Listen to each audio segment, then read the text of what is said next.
I don't remember much of the ride to the venue. My mother kept talking about how beautiful the day was, how perfect the weather turned out, how the flowers matched the dresses. My sister was making jokes in the back seat, trying to distract me, while one of my bridesmaids kept adjusting the neckline of my dress. I smiled at them. I nodded. But my mind kept drifting to something else, something quieter, something that didn't yet have words. Maybe it was my gut. Maybe it was years of ignoring small signs that I thought love could overpower. I met him 6 years ago. We were interns at the same publishing house. He had this arrogant charm, the kind that makes you want to prove yourself, just so he'd look at you the way he looked at the world, like it owed him something. I told myself he was brilliant.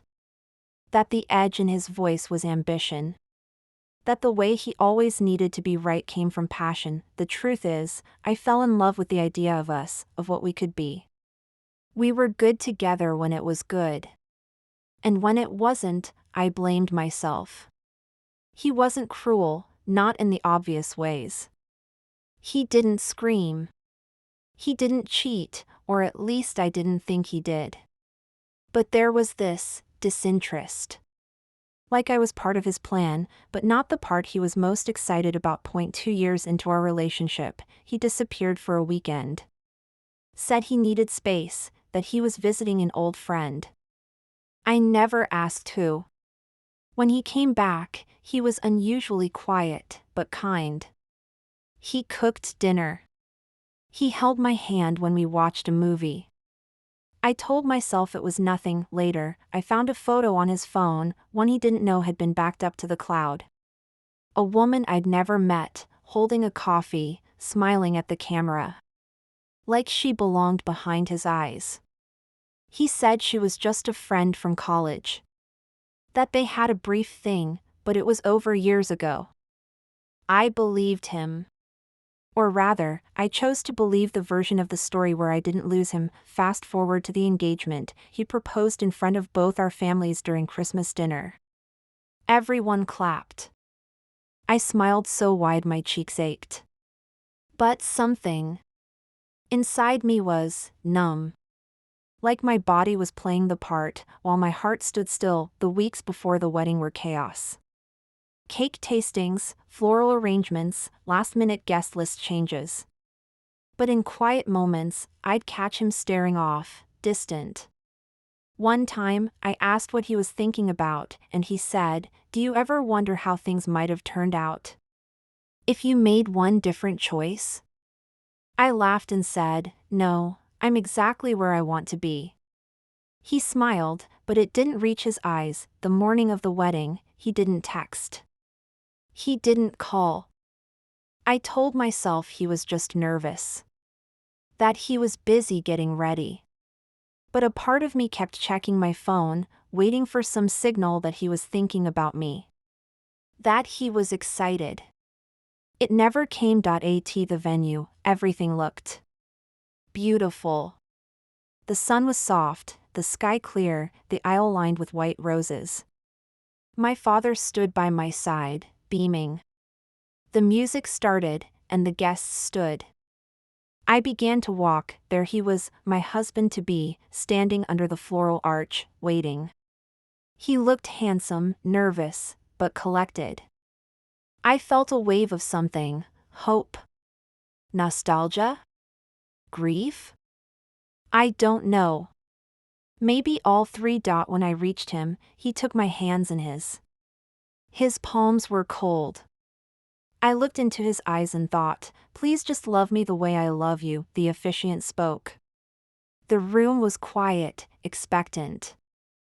I was supposed to go first with my vows, and then, he leaned in. His lips barely moved, but I heard it like thunder.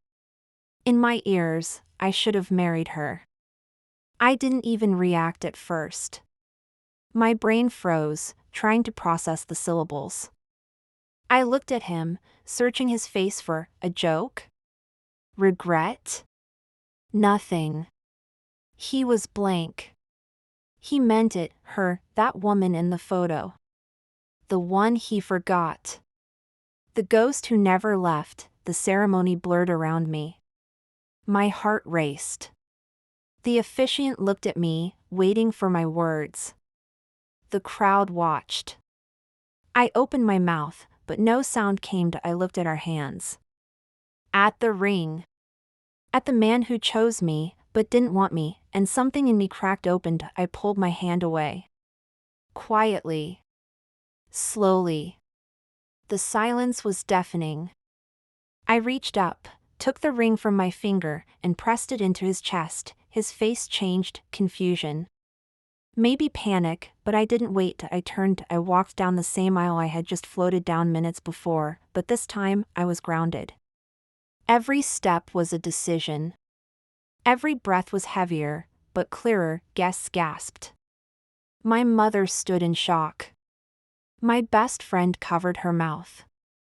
Someone whispered, "What's happening?" But I didn't look back. I reached the end of the aisle, pushed. Opened the garden doors, and stepped into the sunlight. The air hit me like a rebirth. I let out a breath I didn't know I was holding. Tears came, but not from sadness. From clarity. From freedom.